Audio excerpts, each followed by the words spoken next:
Hey, fifth grade. Our screencast today is on division strategies again, and we're still going to use our estimate, solve, check procedure that we've been practicing, but we're going to build on it by dividing 3 and 4 digit dividends by 2-digit divisors. And so our quotients will be 2 and 3 digits long. There's a second part of our objective, and it is I can reason about the remainders. So our problems won't divide completely evenly, and we'll have to talk about what those remainders mean at the end and how we write them. Our application problem is a review of a skill that we've practiced before with a long division problem that's a 3-digit divided by 2-digit. Zenon's baby sister weighed 132 ounces at birth. How much did his sister weigh in pounds and ounces? So if you didn't know before, there are 16 ounces and 1 pound. And we use ounces to weigh mostly like fruits, vegetables when we're at the grocery store. Babies are weighed in pounds and ounces. So we're going to divide the entire 132 ounces by 16 ounces, and that'll give us how many pounds, and then if we have any remainder, that will be in ounces. Okay, so my first step is to think how many times does 16 go into 132, and it goes in 8 times. So I'm going to record that 8 above the 2 above the 1's place, because 16 times 8 would be 128. So when I subtract that out, this becomes a 2. 12 minus 8 is 4. His baby sister weighed 8 pounds and 4 ounces, or 4 out of 16 ounces. And remember, for pounds, we abbreviate it by writing LBS. So 8 pounds, 4 ounces. The abbreviation for ounces, this word, is OZ. So that's our shorthand. Okay, and now let's try a problem that aligns with our concept development. So we're going to meet our objective now. We have 590, and we're dividing that into groups of 17. So can we divide 5 hundreds by 17? Not without regrouping. So let's work with 59 tens. In other words, I just said, does 17 go into 5? No, so let's see if 17 goes into 59. We can divide 59 tens into 17 groups, or groups of 17. So I'm kind of going to use estimation to figure out what that 59 tens divided by 17 would be. So I'm going to round 59 to 60 tens, and I'll round 17 to 20 groups. And so 60 divided by 20 would be 3, and I was doing that in tens. So 3 tens would be around 30. And so I'm going to record that 3 above my 9.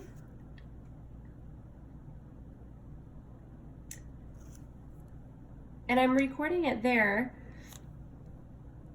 because I'm dividing it into that 59 tens.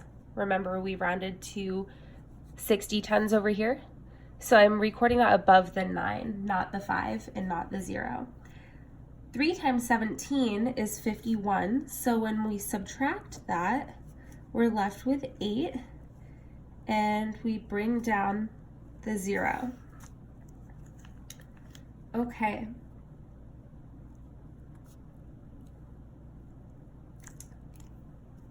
So we recorded our 5 in the hundreds place.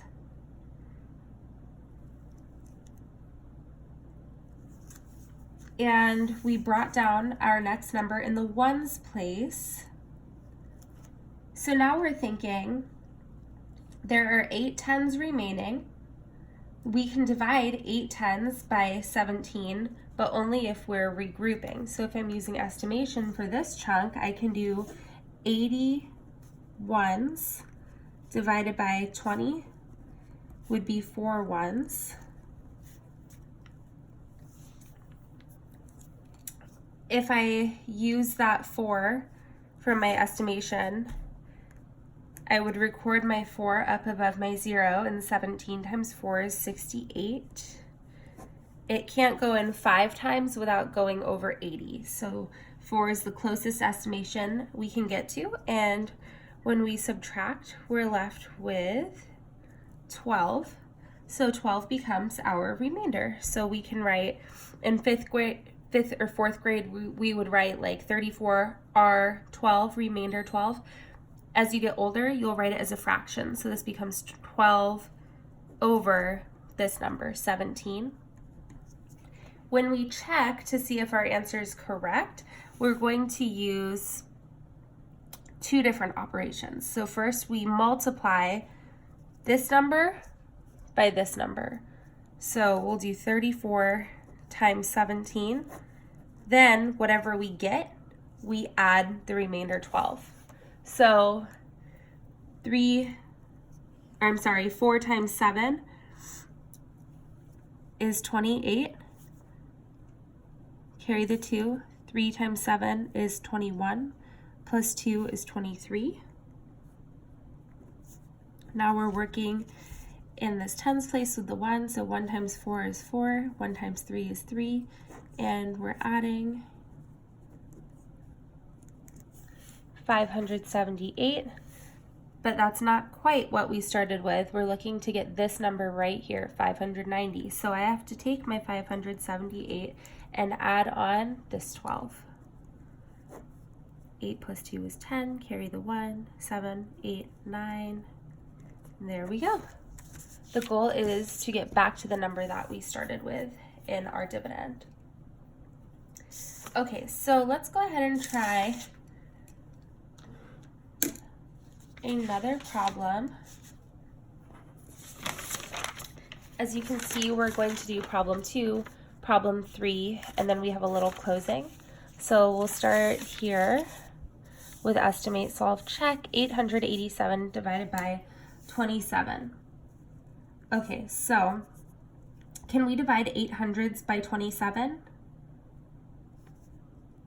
800s by 27? No, we have to change the 800s into 80 tens.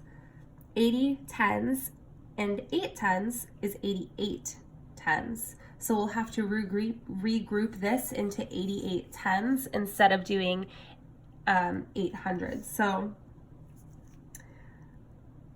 I'm gonna round my 88 tens over here to 90 tens. And if you aren't loving this estimation strategy that we're using, you can go ahead and use the other estimation strategy. You can round this how we've been practicing. And I'll divide this by 30 because I can round my divisor to 30. And so that would give me 3 tens.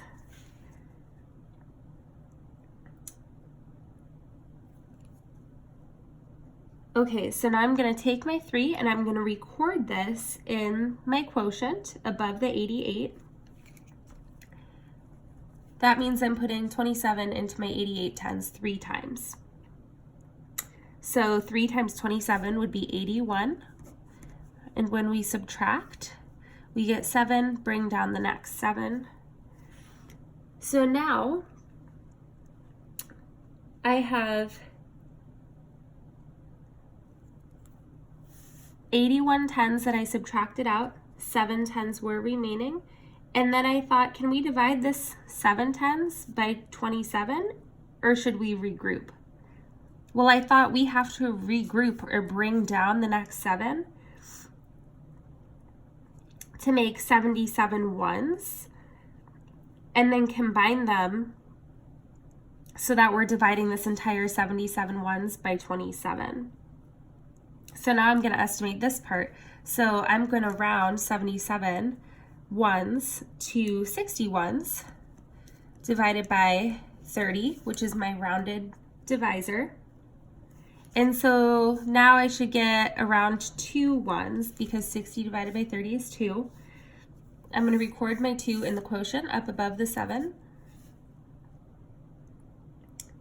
So now I'm thinking, what's 2 times 27? 54 ones, so that's what we're going to subtract out. So 7 minus 4 is 3, and 7 minus 5 is 2. I have 23 ones left over.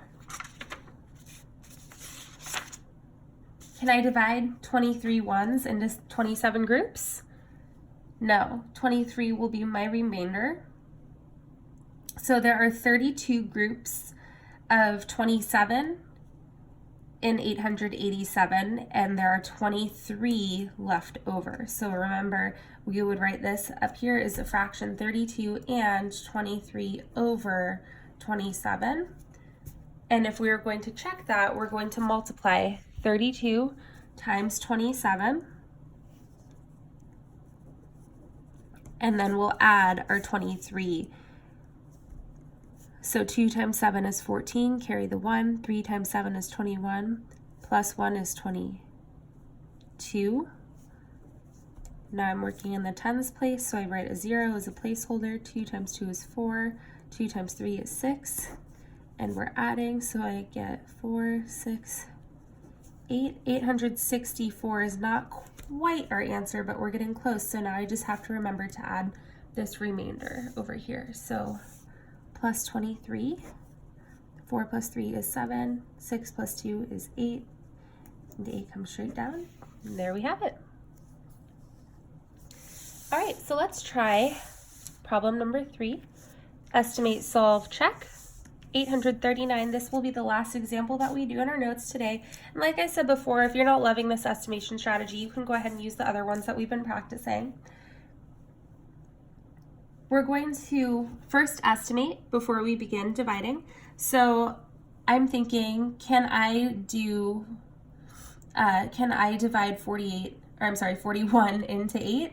No, so I'll have to divide it into this 83 tens. So instead, I'll round that, I think, to 80 tens, and I'll divide that by 40. I'll change my divisor to 40, so that tells me I'll have an answer that's somewhere around 2 tens. So I'm going to use that 2 up in my quotient, and so 2 times 41 would be 82. I subtract that, and I'm left with 110, and I need to regroup and bring down my 9 ones, so now I have 19 ones. And 41 does not go into 19, but 839 divided by 41 is not just 2. So I need to put a 0 here as a placeholder. Excuse me. So I now have 41 goes into 839 20 times.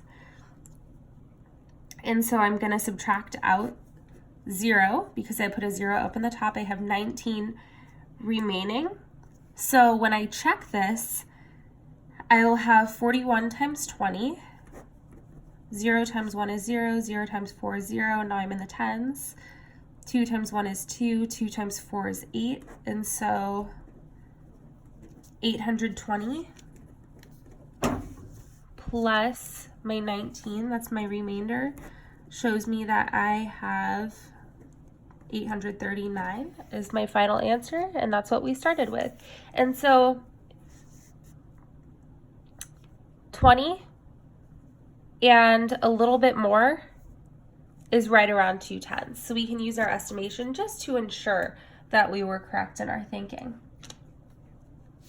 All right, so we have a small closing here. How did estimation help you to divide? And what should you do if you discover an error in your work? I'd like you to answer these 2 questions in your notebook before you start your practice problems. Thanks so much.